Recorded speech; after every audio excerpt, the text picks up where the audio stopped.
आसान भाषा में विस्तार से समझाते भी हैं।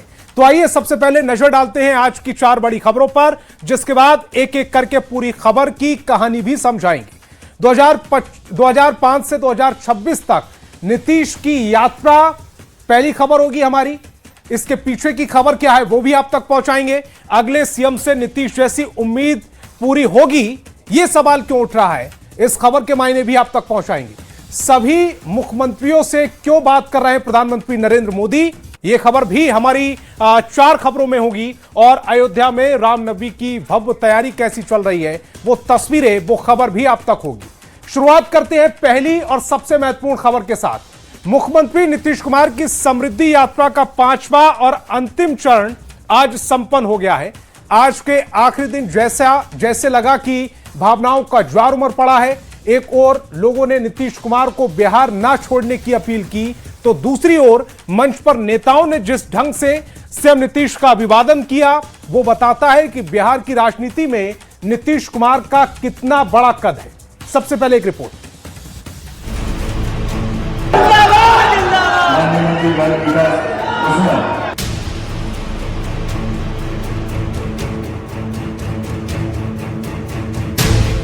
20 साल यानी 2 दशक।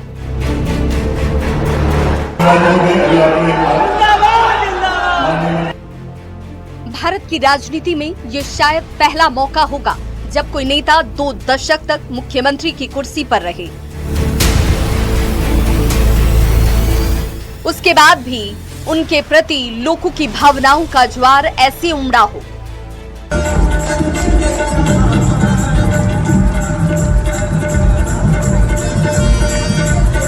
गुरुवार को मुख्यमंत्री नीतीश कुमार की समृद्धि यात्रा का 5वां और अंतिम चरण संपन्न हो गया। नीतीश कुमार की 16वीं राजनीतिक यात्रा के आखिरी चरण के अंतिम दिन कई दिलचस्प तस्वीरें नजर आईं। नालंदा में समृद्धि यात्रा के दौरान खड़े होकर लोगों ने नीतीश कुमार से दिल्ली न जाने की गुहार लगाई, जिसके बाद पुलिस को बुलानी पड़ी और पुलिस ने लोगों से बैठ जाने की अपील की, लेकिन लोग मानने को तैयार नहीं हो रहे थे।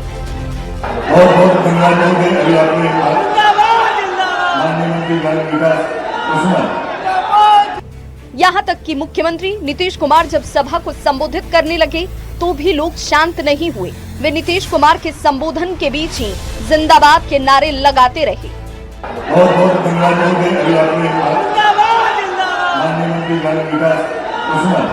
नालंदा के बाद मुख्यमंत्री नीतीश कुमार पटना पहुँचे। जगह बदल गई, लेकिन तस्वीर नहीं बदली। पटना में महिलाओं ने ताली बजाकर सीएम नीतीश कुमार के प्रति सम्मान जाहिर किया।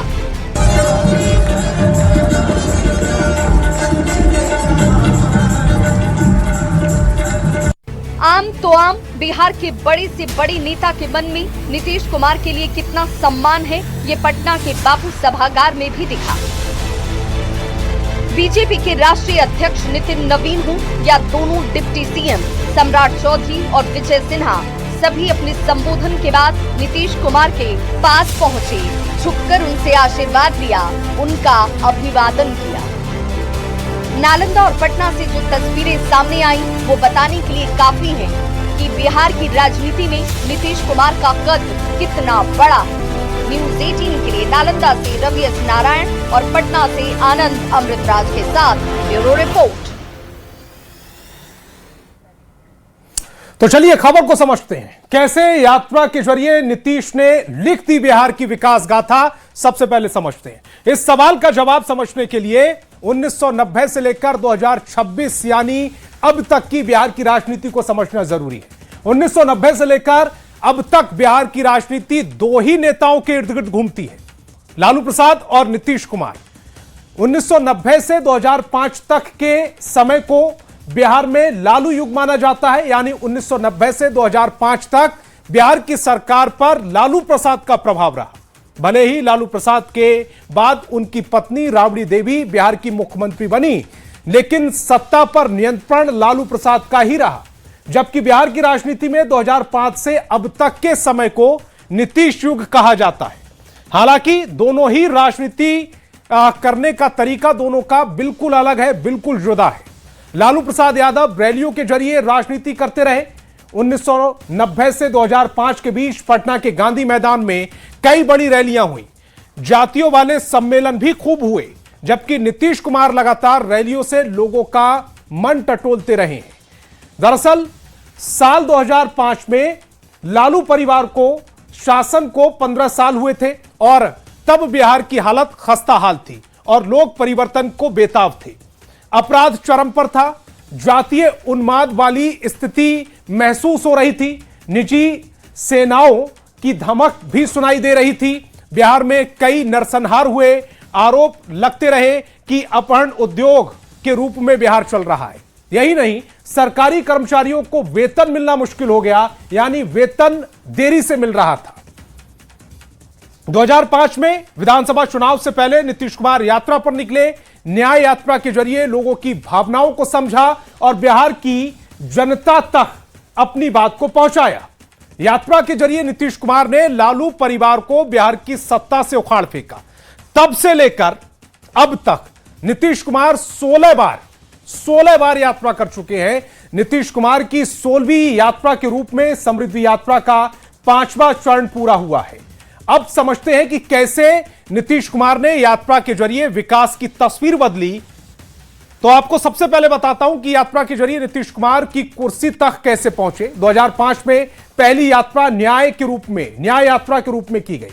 फिर बिहार का सीएम बनने के बाद नीतीश कुमार की सियासी यात्रा का सिलसिला शुरू हो गया। 2009 में एक बार फिर नीतीश यात्रा पर निकले, नाम दिया विकास यात्रा। रिजल्ट यह रहा कि एनडीए के लोकसभा चुनाव में बंपर सीटें आई। चुनाव के बाद नीतीश कुमार धनबाद यात्रा पर निकले। 2010 में चुनाव से पहले विश्वास यात्रा पर निकले। असर यह हुआ कि चुनाव में जेडीयू को 115 सीटें मिल गई, 115। 2010 में नीतीश ने विश्वास यात्रा की तो 2011 में सेवा यात्रा पर निकले। 2012 में नीतीश कुमार ने स्पेशल स्टेटस के लिए अधिकार यात्रा निकाली। सिर्फ एक यात्रा जिसके बाद जीत नहीं मिली, वो है 2014 की यात्रा, संकल्प यात्रा। लोकसभा चुनाव में जेडीयू को 2 सीटें आई और 2015 में संपर्क यात्रा और सरकार में वापसी हो गई। 2016, 2017, 2019 निश्चय यात्रा, समीक्षा यात्रा, जल जीवन हरियाली यात्रा निकाली गई। 2021 और 23 में समाज यात्रा और समाधान यात्रा निकाली गई। 2024, 25 और 26 में प्रगति यात्रा और समृद्धि यात्रा निकाली गई। अब समझने वाली बात यह है कि यात्रा के जरिए नीतीश ने किस तरह से बिहार में विकास की गाथा लिखी। नीतीश कुमार यात्रा के जरिए लोगों से जुड़े, लोगों से संवाद किया, यात्रा के जरिए लोगों की नब्ज को समझने की कोशिश की कि यात्रा से फीडबैक निकाल सके, विकास योजनाओं को समझ सके और योजनाओं की प्रगति रिपोर्ट के लिए भी यात्रा पर निकले। यात्रा के जरिए विकास योजनाओं की रफ्तार को समझा, कहीं कोई कमी ना रह जाए, इसलिए अधिकारियों को भी समझाया। यात्रा के जरिए गड़बड़ी की शिकायत मिली तो कार्रवाई की। मतलब सीएम नीतीश ने यात्रा की रफ्तार के साथ बिहार के विकास को भी रफ्तार में उसको आगे ढकेल दिया, रफ्तार पकड़वा दी। अब समृद्धि यात्रा के आखिरी दिन एनडीए के नेताओं ने सीएम नीतीश की जमकर तारीफ की है और नीतीश कुमार के विकास कार्य को याद किया। सीएम नीतीश ने भी आने वाले दिनों में विकास की रफ्तार को जारी रखने की उम्मीद जताई। सवाल है कि क्या अगले सीएम से नीतीश जैसी उम्मीदें पूरा बिहार कर रहा है।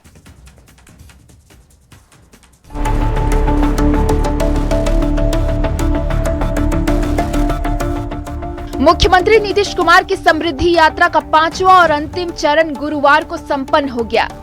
नालंदा में सीएम नीतीश कुमार ने 810 करोड़ और पटना में कुल 1056 करोड़ की योजना की सौगात दी। इस दौरान बीजेपी के राष्ट्रीय अध्यक्ष नितिन नवीन ने सीएम नीतीश की जमकर तारीफ की। नितिन नवीन ने कहा कि ये नीतीश कुमार ही हैं जिन्होंने बिहार को लालटेन युग से निकालकर एलईडी युग में पहुंचाया। और ये समृद्धि यात्रा का जो रथ और समृद्धि यात्रा का जो दौर आपने इस यात्रा के माध्यम से प्रारंभ किया है, ये यात्रा निरंतर चलती रहेगी, ऐसी हम सब की शुभकामना है। नितिन नवीन ने कहा कि नीतीश कुमार ने जिस तरह से बिहार में काम किया, विकास कार्यों को रफ्तार दी, उससे आज बिहारी शब्द गाली नहीं सम्मान का शब्द बन गया है। लेकिन आज बिहार का लड़का कहीं पर भी काम करता है तो वो गर्व से कहता है कि मैं बिहारी हूं।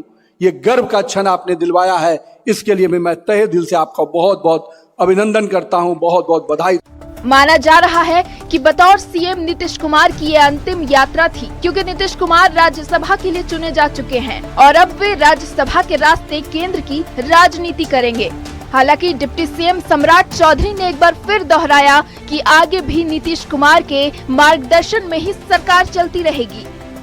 नीतीश कुमार जी हमारे मुख्यमंत्री हैं, इनके नेतृत्व में काम कर रहे हैं और आगे भी इनके ही मार्गदर्शन में ये बिहार चलता रहेगा। इतना स्वस्थ कर अपनी बातों को विराम देता हूं। समृद्धि यात्रा के मंच से सीएम नीतीश ने भी लोगों को आश्वस्त किया कि विकास का क्रम आगे भी ऐसे ही जारी रहेगा और बिहार बहुत जल्द विकसित राज्य बनेगा। सब जानते हैं बिहार बहुत आगे बढ़ेगा। अब ये अच्छी तरह जान लीजिए, आप भी बहुत आगे बढ़िएगा। हर प्रकार से हो रहा है। तो इन लोगों के लिए हथवा उठा के करो ना, ठीक है ना।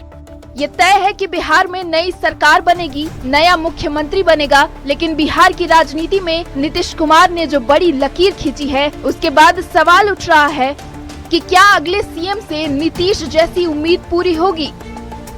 न्यूज़ 18 के लिए नालंदा से रवि एस नारायण और पटना से आनंद अमृतराज के साथ ब्यूरो रिपोर्ट।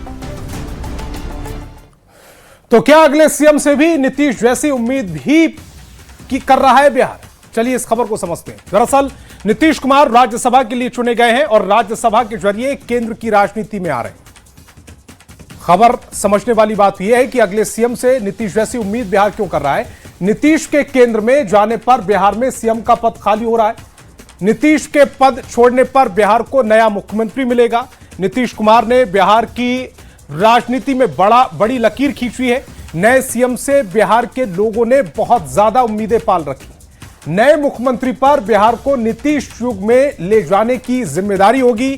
नीतीश कुमार ने बिहार में इंफ्रास्ट्रक्चर का जाल बिछाया। नीतीश कुमार ने बिहार की कानून व्यवस्था को बेहतर किया। नए सीएम को बिहार में उद्योग का जाल बिछाना होगा। तो सवालों के जरिए यह खबर समझते हैं कि अगले सीएम से नीतीश जैसी उम्मीदें आखिरकार क्यों हो रही हैं। क्या नीतीश मॉडल ही बिहार का भविष्य है? क्या नीतीश का विकल्प सिर्फ नीतीश है? कौन ले पाएगा नीतीश कुमार की जगह है? कौन ले जाएगा बिहार को नीतीश युग से आगे? अगली खबर का रुख करेंगे। पश्चिम एशिया के संकट पर असर भारत समेत पूरी दुनिया पर पड़ रहा है। बुधवार को सर्वदलीय बैठक में सरकार ने सभी राजनीतिक दलों को मौजूदा हालात की जानकारी दी। अब शुक्रवार को प्रधानमंत्री मोदी पश्चिम एशिया के हालात पर सभी मुख्यमंत्रियों से बात करने जा रहे हैं। सबसे पहले एक रिपोर्ट, उसके बाद आसान भाषा में इस पूरी खबर को समझेंगे।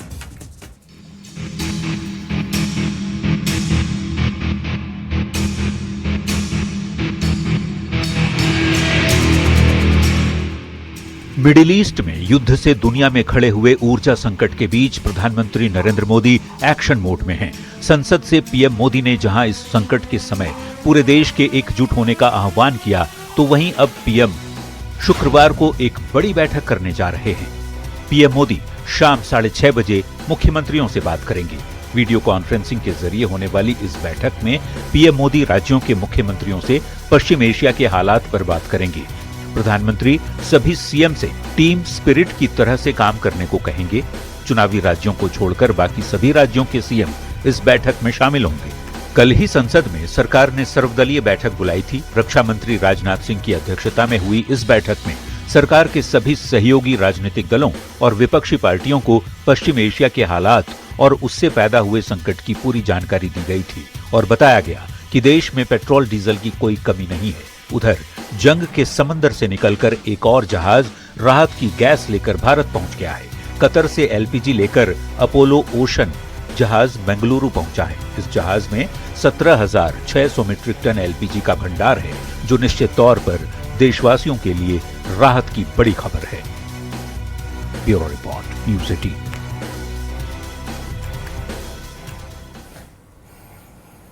तो प्रधानमंत्री की मुख्यमंत्रियों के साथ मुलाकात की खबर को समझते हैं। पश्चिम एशिया में युद्ध के हालात हैं, हम सब जानते हैं। युद्ध को लेकर तरह तरह की बातें चल रही हैं, चर्चाएं चल रही हैं, रूमर्स भी चल रहे हैं। सरकार लगातार स्थिति साफ करने में लगी हुई है। पश्चिम एशिया में युद्ध को लेकर भारत पर कितना असर है, इसको लेकर तरह तरह की बातें चल रही हैं, जिसको लेकर सरकार लगातार स्थिति साफ करने में लगी है। मंगलवार को संसद में खुद प्रधानमंत्री मोदी ने जानकारी दी। बुधवार को सर्वदलीय बैठक हुई और शुक्रवार को प्रधानमंत्री मोदी सभी मुख्यमंत्रियों से बात करने वाले हैं। शुक्रवार शाम 6:30 बजे मुख्यमंत्रियों से प्रधानमंत्री मोदी बात करेंगे। पश्चिम एशिया के हालात पर बात करेंगे प्रधानमंत्री। चुनावी राज्यों के जो मुख्यमंत्री हैं उनको छोड़कर बाकी सभी राज्यों के मुख्यमंत्रियों से बातचीत होगी। वीडियो कॉन्फ्रेंसिंग के जरिए सभी राज्यों के मुख्यमंत्री जुड़ेंगे। पेट्रोलियम प्रोडक्ट अभी के हालात क्या हैं वो भी आपको समझा देते हैं। देश में अगले 60 दिन तक का पेट्रोल डीजल स्टॉक सरकार के पास है, सरकार का यह दावा है। कतर से एलपीजी लेकर भारत पहुंचा है एक और जहाज। 17,600 मैट्रिक टन एलपीजी लेकर अपोलो ओशन पहुंच चुका है भारत। मतलब घबराने की बहुत ज्यादा जरूरत नहीं है।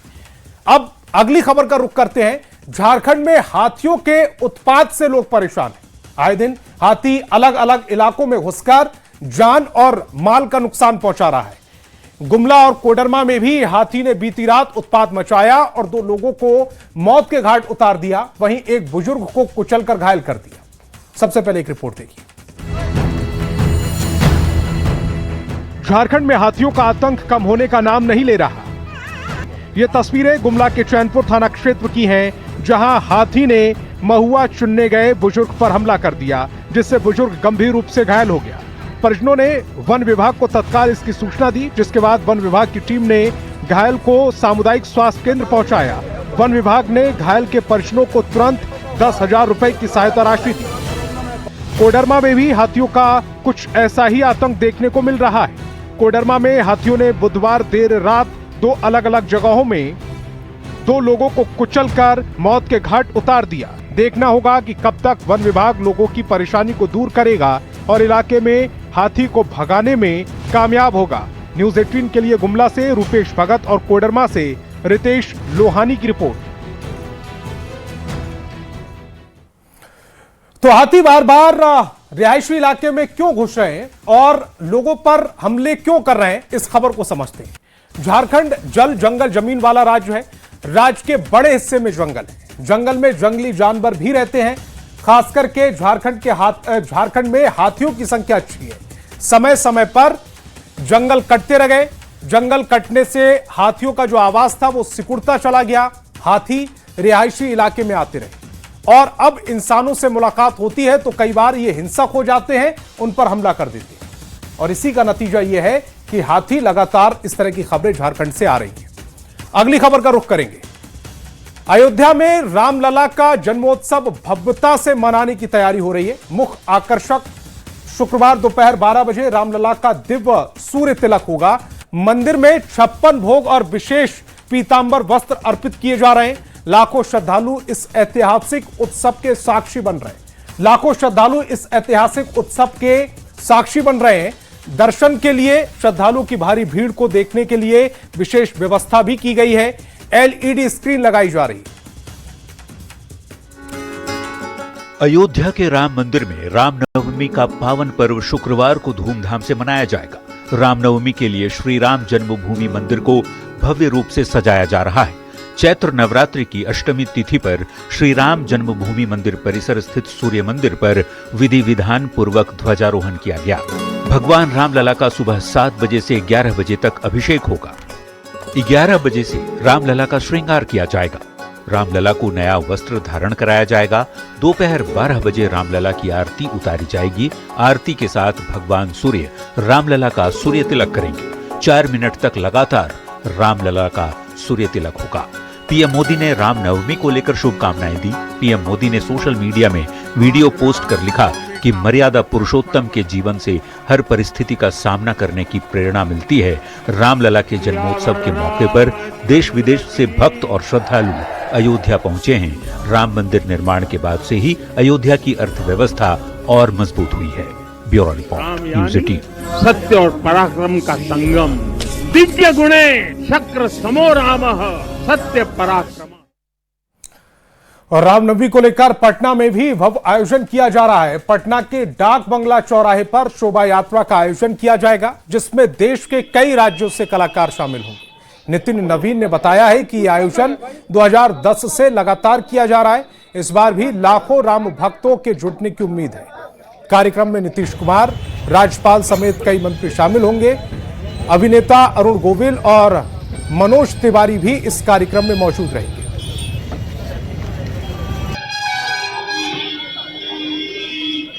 राम का काम कोई रोक नहीं सकता, जो भी बाधा बनेगा उन्हीं का काम तमाम होगा। राम का काम नहीं रुकने वाला है।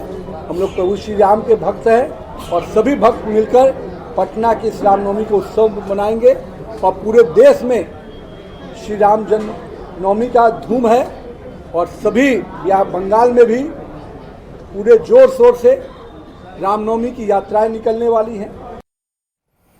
और रामनवमी के मौके पर रात के 2 बजे से पटना के महावीर मंदिर में श्रद्धालु दर्शन कर पाएंगे। करीब 4 लाख श्रद्धालुओं के दर्शन करने की संभावना है। भक्तों के लिए 24,000 किलो नैवेद्यम तैयार किया जा रहा है। महावीर मंदिर में लगातार नैवेद्यम प्रसाद बनाया जा रहा है।